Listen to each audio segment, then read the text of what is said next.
Okay, welcome to Micro Lecture 10.1.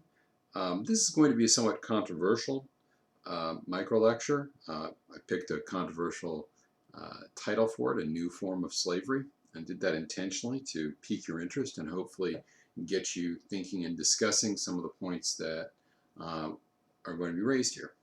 So in in 2010, a book, a very impactful book by Michelle Alexander was published. It was called The New Jim Crow, and its subtitle was Mass Incarceration in the Age of Colorblindness.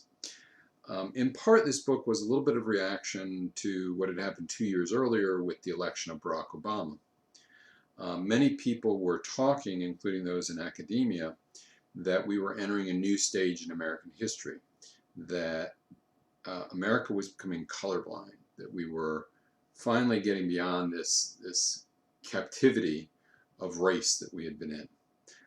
Now, Ms. Alexandra turned that on its head, and she said that the criminal justice system, what we've been studying, has been used since the 1960s and 70s really as a tool to create a new type of Jim Crow, one that still has racial components, but one that isn't as overt and recognizable as what we saw in the 1920s, the 30s, the 40s, where you had signs and you had dogs and power hoses and protests and lynchings.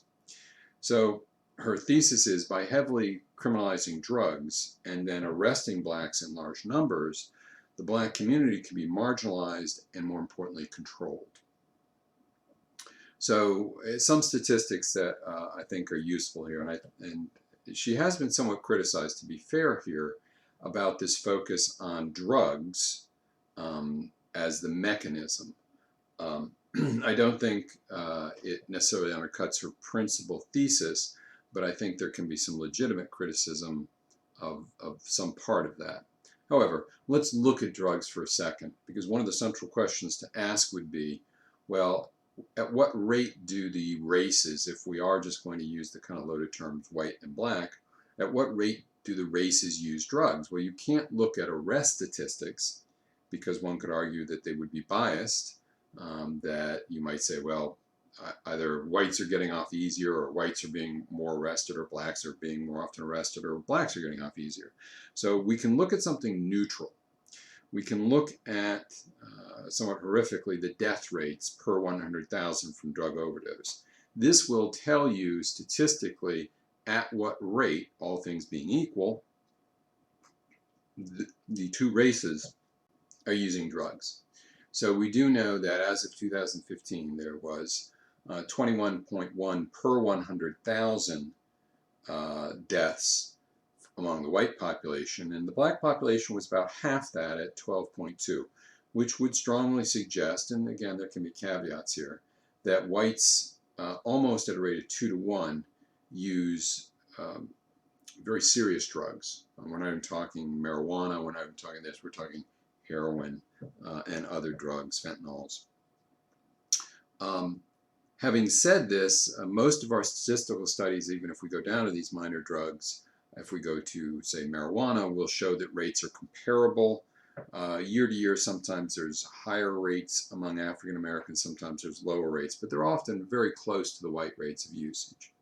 Having said that, when we look at the arrest rates, we are in for real shock, because blacks are, depending upon what drugs we're looking at and the years, 5 to 7 times more likely to be arrested and actually serve time in prison for a drug offense.